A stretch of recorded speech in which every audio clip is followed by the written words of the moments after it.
So to tee this up, I want to tell a story that might not, I'm a journalist, so we do tend to sometimes look at the glass half empty. It's part of our job.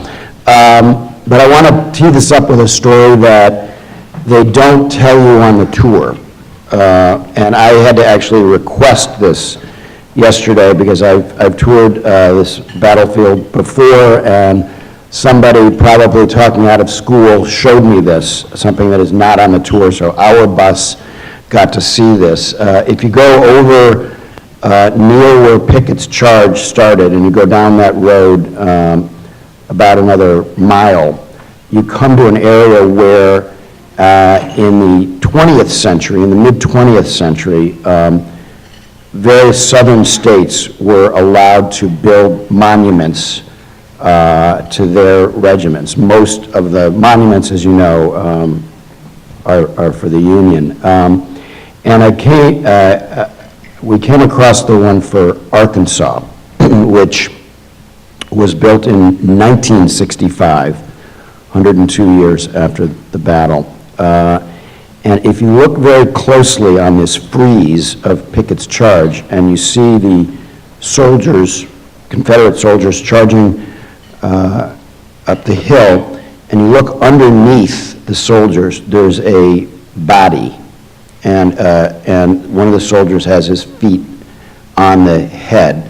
If you look even more closely, you see a shock of hair and a particular expression, and it's Abraham Lincoln. They're trampling over Lincoln on their way up into Pickett's charge. This became controversial here in the 1960s, but it was never taken down. It didn't become so controversial as to remove it. The reason I mention it is that change is hard, and that unfinished work that Lincoln described in the Gettysburg Address was unfinished for a long time and arguably remains unfinished. So there's always going to be more to do. There's always going to be residual resentment and opposition. But on other occasions, when change does happen, it happens very rapidly. And I think all of us understand, for instance, what's happened with same-sex marriage. 10 years ago, George W. Bush was, in all likelihood, re-elected because in a close campaign with John Kerry, they were able to get, on the ballot in important battleground states, efforts to ban gay marriage, and that helped drive turnout and help them win Ohio and other key states. 10 years later, it's basically a non-issue in American politics. It has been resolved, and it's moving at lightning speed. The changes in what General McChrystal called the cultural expectation have changed very rapidly. And of course, it wasn't too long ago that we had segregation and we now have an African-American president. So the question for me is, how do we find the levers to accelerate our efforts to reach this goal of a service year opportunity for every young American? And as we can see from the way the Arkansans and other southern states responded, their belief in states' rights certainly did not perish on this battlefield. And we are actually back to a long time struggle, goes back to the Hamiltonians versus the Jeffersonians, on the issue of federalism and how much authority states will have.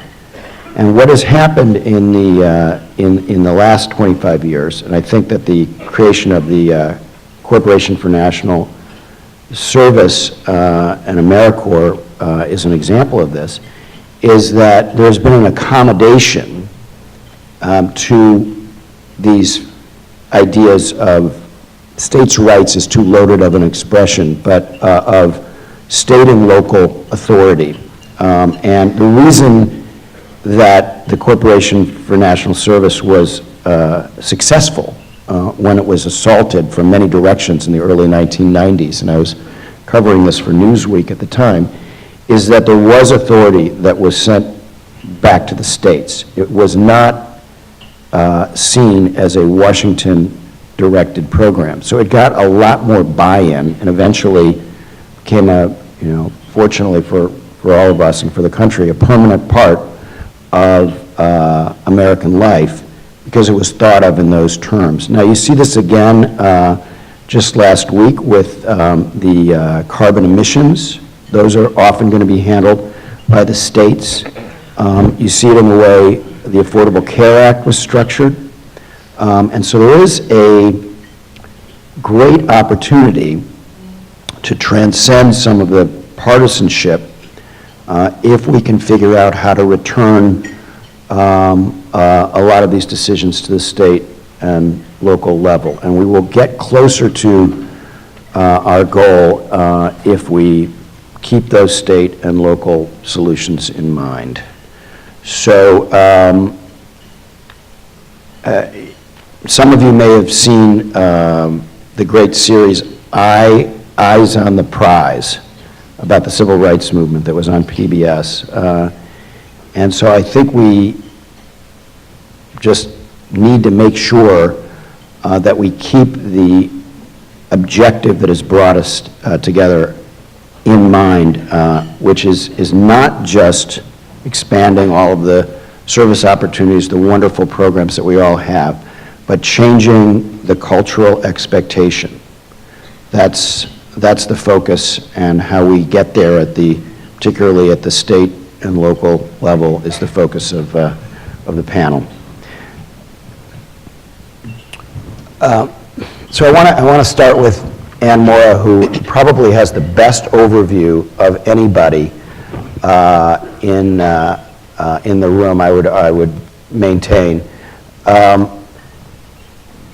How do we do this in a way that not only doesn't cost us a lot of money that most people don't want to spend, but can actually save money? Thanks, Jonathan. And I just want to start by thanking you for staying on this beat for so many years. You have been an incredible champion for this work, and we all appreciate it, so thank you. Thank you. So a couple things. There's been a lot of discussion over the last couple of days about the question of how do we resource this, and there's no money, and how are we going to get people to spend more money on this? And I actually think that I would assert there is money. This country spends a lot of money, and we make decisions as a nation about how that money gets spent. So I think our job is to figure out what could be done more effectively through national service by leveraging the talent and idealism and passion of young people of all walks of life, and really put that to work for the country. And there are some great examples emerging. One is FEMA Corps, and you're going to hear from a FEMA Corps member a little bit later this morning. FEMA Corps actually did not, the genesis of FEMA Corps was not at the Corporation for National and Community Service, although they were a key partner. The former deputy administrator of FEMA, Rich Serena, who's an old Boston emergency management guy, was in Joplin following the tornadoes there, and everywhere he went, and he tells this story very eloquently, the bright spots he saw were the AmeriCorps NCCC members who were helping that community rebuild, recover, connecting people to services, and providing just a can-do, optimistic leg up to those families that were in such crisis at that time. And he thought to himself, well, how do I get more of those people? We have an aging workforce. We need to figure out how to do this, how to do our work more effectively and more cost effectively. And so he went to the Corporation for National Service and said, hey, how do I get some of those people? Because the NCCC is great, but we need more of them, and the increasing number of disasters. And so that was really the genesis of FEMA Corps. And at scale, 1,600 FEMA Corps NCCC members, which is really modeled on the NCCC model, FEMA Corps is going to save the federal government $60 million and help FEMA solve their aging workforce issue. So this is actually a win-win-win, right, for the country. And I think that What we're really talking about here is a mindset shift, and it's a mindset shift that we have to get really practical about segmenting. So we need to ask the federal government, what is it that you could do better, more efficiently, and more cost-effectively by leveraging national service? The Department of Education has seen the wisdom of this, the partnership with the corporation that the DOE has around school turnaround AmeriCorps. How do we get more boots on the ground in these schools that are struggling to turn around? And frankly, it's short money. When you think about what these AmeriCorps members make, it's a small stipend, it's an education award, but what you get from that is an incredible array of boots on the ground and all of the ancillary benefits of the incredible people those folks are going to become over time. So I think there are some really good examples, but we've got to collectively be much more creative about looking at the federal government and state and local government, and this is beginning to happen, and say, how can we take all of the resources we're spending and do it more efficiently by leveraging national service as a mechanism? So I want to skip over to Meryl and have you describe what's going on with the 21st Century Service and Conservation Corps, and maybe tell us a little bit about the connections to the Civilian Conservation Corps and the mobilization, the astonishing mobilization. Talk about rapid change. Franklin Roosevelt got 250,000 young people working in the Civilian Conservation Corps within a 4-month period. So how do we get some of that can-do spirit back? And also, how do we connect it to a service year in particular? Absolutely. Well, the first question is, what is the 21st Century Conservation Service Corps? We've heard a little bit about it over the past couple days, but it's really tearing off of the CCC of the 30s and saying, how can we as the federal government work together within the federal family and with our partners to create more service opportunities for youth and veterans to do meaningful, mission-critical, natural and cultural resource stewardship work on public lands? How can we utilize the dollars, as AnnMaura said, more strategically to direct more of our program of work, projects that we have to get done. It's not extra, it's not make work. It's a return on the service investment dollar. Rachel used that term in our breakout yesterday, and I thought it was a great term. To get more of our projects to the 21 CSC member organizations and youth and veterans to get that work done. So that's the charge that we're working on right now. How do we think strategically? How do we work in partners? We're working with the corporation. We're working in partnership with the Partnership for 21 CSC, which is co-led by Harry Brule and Mary Ellen Sprinkle, to match projects with people, places, partners, dollars, and outcomes on the ground. But can state governments save money in all their various conservation efforts? And there's a very long list, right, of projects that need to be handled. Can they save money, and can you go to governors and say, look, if you partner with us, you'll have a very good story to tell in budget terms? Yeah, well, I can certainly speak on behalf of the Forest Service when I say that we do see that triple bottom line, that win-win-win that AnnMaura just talked about. And we see 3 wins that are important to our bottom line. And I think that's really what we have to talk about as a group. We're all here because we're passionate about service. We're passionate about these opportunities. But how can we make sure that the investors in these opportunities are seeing a return on that investment? Because that's how we're going to have long-term, sustainable, and ever-increasing investment in these opportunities. And for the Forest Service, the triple bottom line is we get young people and veterans connected to the outdoors. We build the relevancy of our mission and of our agency and of natural and cultural resource stewardship over the long term, which is exactly what the CCC did of the 30s. We're building in our young people and veterans critical employment skills that are useful not just to them, but we're creating a diverse pool of future employees for ourselves, for the federal family. And at the same time, we're getting mission critical work done often at lower cost, almost always at lower cost, because the partners are bringing in additional dollars. For example, a couple weeks ago, we announced a partnership with the National Fish and Wildlife Foundation, Department of the Interior, and the Forest Service, USDA, to do next generation projects, 21 CSC projects with young people. From the Forest Service side, we invested about $500,000 and got more than $1.2 million worth of value for projects out of that investment. So I think we can really see at a very concrete level the bottom line leveraged and our ability to accomplish work on the ground grow when we do it in partnership with the Conservation Corps. Okay, so just to press you for a second on that. So that's a good pilot project idea, but pretty small. So how do you, but USDA budget is huge, and without, cutting food stamps or the other things that the department does, are there ways of either getting Secretary Vilsack, OMB, the relevant committees in Congress to make some big structural changes that would allow, a lot more resources to be put into this area since it is cost effective? Well, I think for the program to be, and these opportunities to be sustainable over the long term, it really needs to be embedded in the fabric of the agencies. So what we're doing at the Forest Service, with the leadership of Merlene, who's at the table over there, is looking across our entire budget and identifying ways that every single budget line item we can utilize those BLIs to get work done through the 21st Century Conservation Service Corps.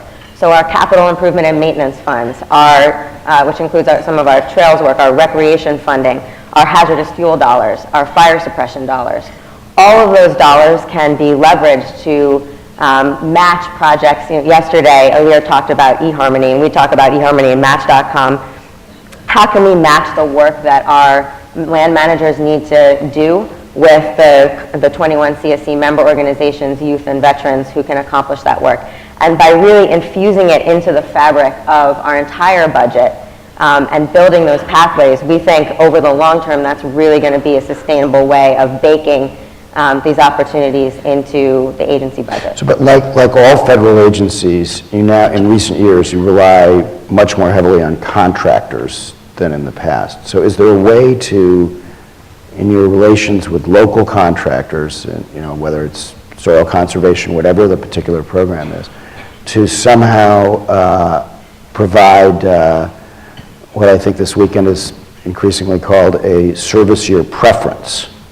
So to embed service year preference into the contracting process at the state and local level. Is that an achievable goal? Well, I think certainly identifying a preference for service is something that we're working to do. We usually do our service, it's through partnership agreements. So we've got partnership agreements with hundreds of conservation corps and other partners who help us provide these services in our land. So the real question is, how can we more strategically and flexibly use our budget dollars to direct the program of work through these partnership agreements? And it's not always going to be the appropriate way of accomplishing our work, but it's much more often going to be a valuable way of doing it than we are currently directing the dollars to do so. So this year, our target is 10,000 youth and veterans this fiscal year. Opportunities to do service work on our public lands, on the Forest Service alone. And from that, we're going to be able to do a really strategic overview and look at where are the real growth opportunities, whether it's, we have a huge problem with hazardous fuels across the country and catastrophic wildfire. How can we more strategically use Veterans Fire Corps and other crews to accomplish that really critical work for the agency? So we're taking a really deliberate lasting infrastructure building strategic approach to increasing now, getting more people and more youth on the ground and veterans this year with the 10,000 number, but then really growing it strategically to align with the mission of the agency. Great. So, Doug, you're at the receiving end at the state level, and you happen to work for Governor Terry Branstad, who's been a leader in this area and also is a Republican. Tell us about both some of the opportunities in taking this to scale, and also what you see as the impediments. Well, I think there's a lot of opportunity to deliver more with more, and I think that's kind of a paradigm shift. It's not replacing state workers. It's not replacing federal workers. It's supplementing those skill sets, and in the long term, and the aging workforce isn't unique to the federal government. In some ways, there's state agencies that are challenging it even more with that. So I think building that workforce from a long term. From my boss's perspective, he was governor from 1983 to 1999, took 12 years off and came back. And so I think he's a little bit, looks at this a little bit differently. He worked with then Governor Clinton on a variety of different things when they were governors and kind of got the reputation as the service governors. And so I think he takes a different mentality to this, but I also think that he views this as an opportunity to advance his key goals of growing the Iowa economy, 200,000 new jobs in 5 years, increasing family incomes, the healthiest state in the nation. And if you look at this as a lever to accomplish those goals, and I think if folks talk to their governors and talk to their community leaders in ways that tie to their goals and what those elected officials want to achieve, I think it grabs their attention and it makes them more interested in pursuing it and furthering it. You know, and you look at the federal government, a lot of those federal dollars flow to the states for the states to run those programs. And so what we're doing right now, Governor Branstad did an executive order this past year to look at the state level, what are memorandum of agreements across state agencies where we can do the same thing that they're doing at the USDA to build a core of volunteers to accomplish things. Our DNR has currently the biggest core for keeping, it's called Keepers of the Land. So that's an example. I also think it's an opportunity to buy down that risk a little bit from a partisanship perspective and increase that connectivity with our citizenry. So, you know, folks in Iowa feel a little bit disconnected with the federal government at times. I think that happens to be the case around most of the country because it's just a little nebulous and it's far away. And so I think mayors and governors and local elected officials can really help drive that connectivity and help make it real for folks and show the value of solving problems that everyday people face and showing the government can be effective again. Just on a strictly political level, if a service year is no longer seen as exclusively a national service idea, without degrading the notion of national service, but to emphasize that this is, you know, service year is state service, state and local service. Can you get more buy-in from Republicans? You know, I think it comes down to the difference between national and federal. And, you know, I think those terms often get mixed up these days. So I think, you know, there's just as much of an interest for national success. I mean, the Iowa economy is tied to the national economy. It's tied to the global economy. So I think Iowans get that and think broadly about that. So I don't think calling it national, we have a broad community and national service. So we try to tie that down to the community level, the state level, and the national level. But I don't think it really scares people away from the notion of getting involved or turns people off in any way. Because I think Iowans get that we're connected to something much bigger. Okay. So Dayne, you're an AmeriCorps alum. Right.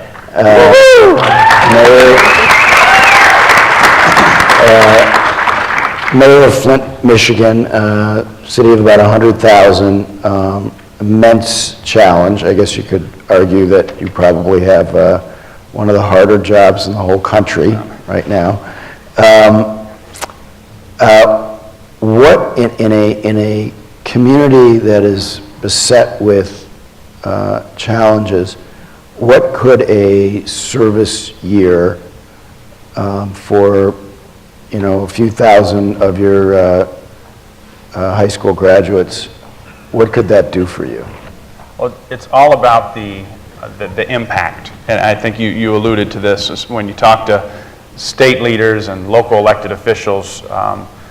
We're very drawn to the impact. Now, I was someone who grew up and I had a desire to serve my country and thought about the Park Service or Coast Guard or Peace Corps. But with everything that Flint went through in the 70s and 80s, I had a real desire to, impact in a positive way Flint or Michigan's cities that were in similar positions. So I was drawn to the AmeriCorps program that Michigan State University put together in the city of Lansing, and I was drawn to that because this was a way to have an impact on my local community. When I was at Michigan State, and Lansing's just down the road from Flint and shares a lot of the same challenges. So we have 25, 30 amazing national service members in Flint on an annual basis today, and they're doing everything from Food Corps to Coach for America, working with the American Red Cross, working on our blight programs, housing programs with Habitat for Humanity and LISC. So those are all the big challenges we have in Flint, and national service members are on the front lines of those. So I'm very excited about this agenda of multiplying that force so that 25 or 30 goes to 200, 250 and beyond, as we try to get Flint's share of the Franklin Project's goal actually activated. And there would be extraordinary gains in doing that. We could replicate the Detroit Public Safety Corps that you heard about a couple days ago, drive down crime in the areas where we have hot spots. We could use our college advisors that are embedded in our high schools now to double the number of college applications and get more kids into college, hopefully with that service year in between. And so I think we need to accelerate the number of people going into national service, but we also need to talk about how national service is really accelerating the positive impacts on our communities in a very profound way, and in a way that's very cost effective and in keeping with our national character. So I'm very much hoping that coming out of this, when we get our team together back in Flint, that we'll be able to map out how we get to our goal of this share of growing national service, not in the next 9 or 8 years, but hopefully in the next 2 or 3, so we can be an example of what this actually looks like in a place. So this is, as a demonstration project, this could be very interesting. In New Orleans after Katrina, they, partly through the efforts of Walter Isaacson, they basically overhauled their public education system. It's all charter schools. The results are very significantly better already. And so the question is, how do you go from 25, 30, 50, 100, 200 to having a service year for all, 3,000 high school graduates? Yeah, 2,500. 2,500 high school graduates a year in Flint. If you could do that, if you could figure out how to get the funds arrayed so that you actually could offer all 2,500 of them an opportunity, you would then have a major national experiment, proof of concept for the rest of the country. Is there any way, there is a lot of federal money and state money that is flowing through Flint. Is there any way to direct it to this? Well, that's the conversation that we need to have, because we already have a national service accelerator that our Charles Stewart Mott Foundation and Community Foundation have invested in.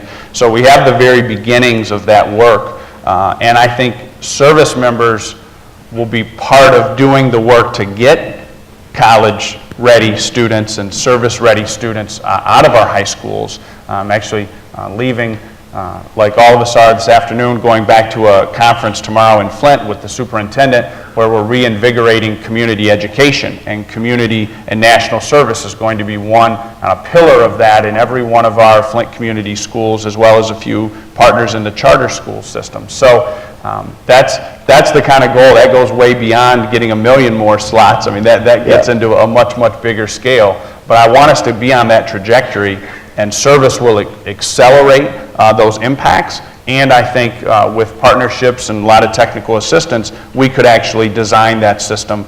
We're a mid-sized city, so you can have that impact on a bigger scale much more quickly. So about 10 years ago, when I was working on a book about Franklin Roosevelt and it involved the CCC, I got into how did it actually happen, and the first insight that Roosevelt had shortly after he became president was, can't do this without the military. And so he got the military, and eventually General Marshall became the best at this, and it had unbelievable downstream benefits. It helped prepare us for World War II by training a lot of our young men years before World War II. And he got them outdoors, the unemployed, at the depths of the Depression, in these camps that were run by the military and the Department of the Interior with a lot of local involvement also. So do you have military bases in your area? Is there any way to reach out to them and, do? We have one National Guard unit, but I think what you're suggesting about the military, I mean, now that we have the AmeriCorps and the National Service Corps, that I think we should be looking to those members to help us do that work as well, because I think those corps can help us scale up with the resources and expertise that they have too. Yeah.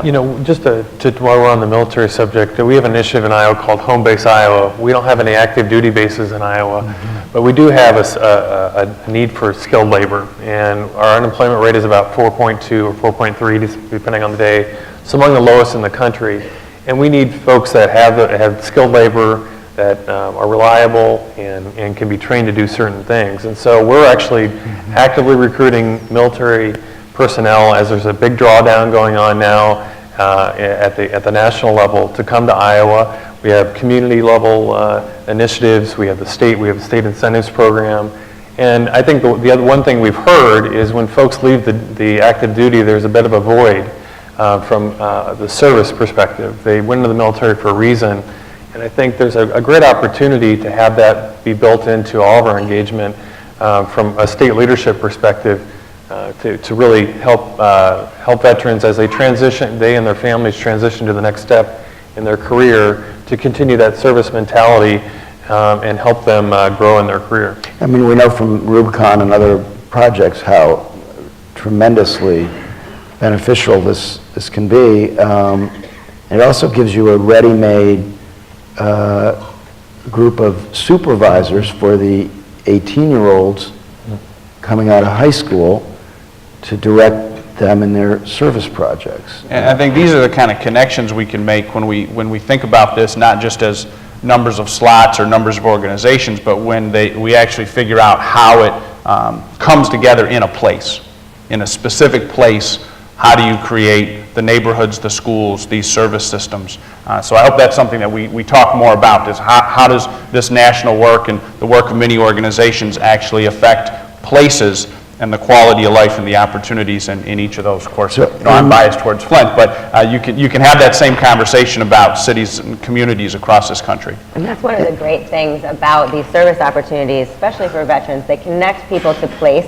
It's a deeply meaningful connection to community, and it's a great transition because these groups are such a community. It's a team-based environment, mission-driven environment, and you can really exercise those leadership skills that folks gain from the military and put them to work in service of something bigger. So I want to just ask AnnMaura one more question, and we'll open it up. Measuring all of this, we know intuitively that if you take a service year, you're going to be a much better student, when you go to college, or a much better adult if you do it after college.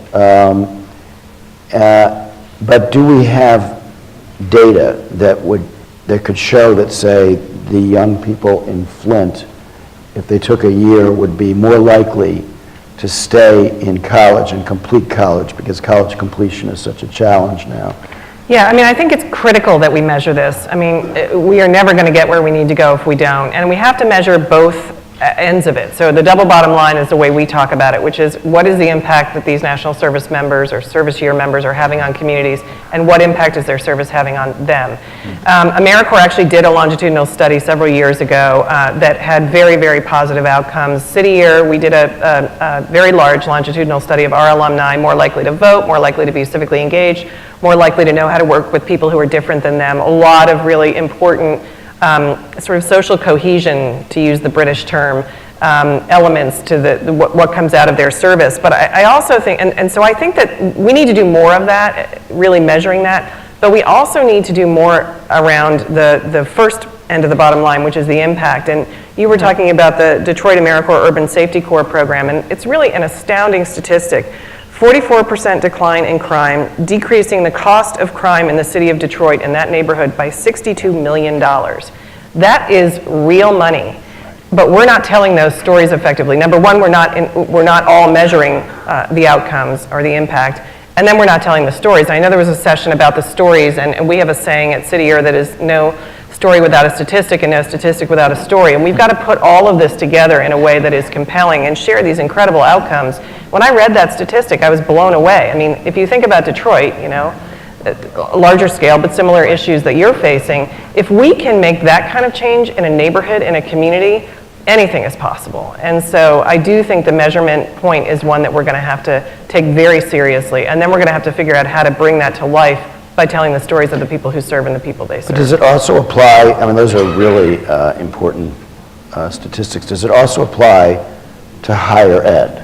So in order to incentivize higher ed to provide service year preference, where they really get with this goal, they have to be convinced that having kids come at 19 instead of 18 will reduce their binge drinking problem. We'll have a core of really great kids who've had life experience which can spread to the rest of their campus. All of these schools are under pressure now from the federal government and from society at large to do something about their often wretched graduation rates. If they could be convinced that this would help in that area, could say, Dayne, could some of your local colleges be brought in harness yes, with a service year? And I think the community college system especially is probably the best positioned for that. I mean, those are the institutions that are more likely going to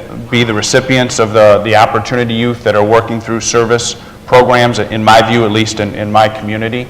And they have the most to gain in the sense that every one more person who's at their institution paying tuition that's how they run their organization. I think if you look at the big R1 public and private institutions, their calculation is a little more different. But when you look at the community colleges, there's a direct line between number of students enrolled and the health of their organizations. Let me just ask one more question on that.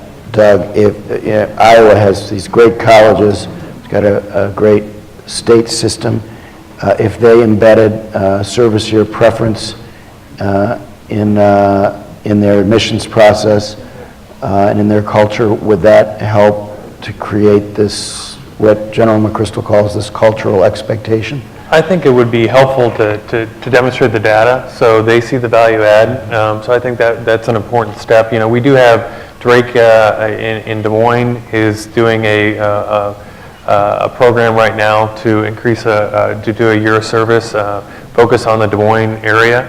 So we do have a private college that's stepped up to the plate, and I think regardless of whether it's I think identifying champions throughout the state of Iowa is what we need to do.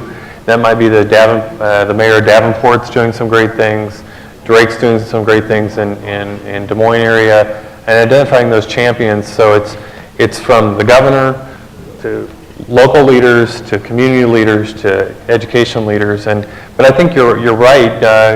One of your first questions of getting those metrics on what's the value add to the institution and how can they tell the story of if you do this, your students are going to have a better career, make more money, be able to provide for their family in the long term. Maybe we can all resolve to help embed these ideas. So we have time for, about 10 minutes of questions, is that right?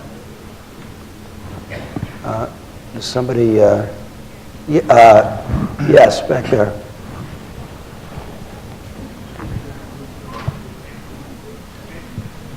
He's right behind you. Good morning. William Johnson. I'm a Habitat for Humanity AmeriCorps alumni. And I come from a family of committed public service workers. My father is retired from Virginia National Guard and the City of Richmond Police Department. And both my father and my mother currently work for the state of Virginia. And you mentioned that the goal is not to replace government employees, but correct me if I'm wrong, some of the cost savings I would assume would be associated with the a reduction in the prospective need to create employment opportunities and still get an incredible amount of work done through committed service corps participants. So my question is, what efforts are and can be made on the state, federal, and local level to gainfully employ these 1 million future service corps participants after their year of service? Anybody want to try to tackle that? Well, there's a couple things I think I heard in your question. One is around sort of future employment, and I think actually that there have been lots of discussions around preferential hiring. Is there a way that we could take the veteran preference idea and apply it to national service, and so that they would get extra kind of points in the federal or in the government hiring process? But there's also a lot of work being done, the Franklin Project and the Corporation for National Service, around this idea of employers of service, where we would actually help private sector companies think about the assets that these folks, when they graduate from these programs, bring to the table, and to value that in a way that it's a credential on your resume. And I think that could be hugely game-changing, and it would be a significant cultural shift if we could help people think differently about what this experience represents in terms of an asset that they would want to bring on. And I think actually, frankly, it applies to the university president's conversation we were just having. And I'm eager for us as an alliance and as a collective to begin to really dig deep into what are these pillars that we need to move of American society, including universities, including the private sector, including, frankly, the government, not just in terms of money, but also in the mindset shift of thinking about folks coming out of these service year programs as real assets.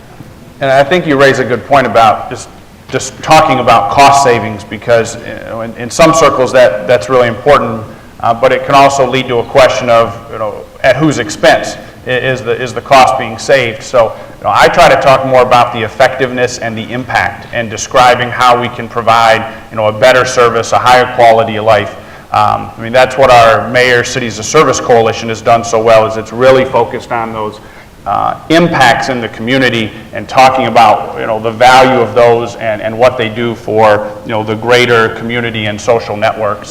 So I think we want to talk more about effectiveness and about quality, because cost savings sets up a lot of political battles of who's on the receiving end of that savings. Well, I would say one thing about that, which is that AmeriCorps from the beginning has had a prohibition against displacement of workers. So when we're talking about FEMA Corps, those folks are not displacing other people who otherwise would have had those jobs. It's an asset that we're bringing in to help accelerate the work that FEMA does in a more cost-effective way, and creating the pipeline of talent. It's displacing some contractors. So I need to confess error. I did not leave enough time for questions. We've been running behind all morning. So thank you very much to the panel. And I now want to, I guess it's time to welcome Eric. It's Tom.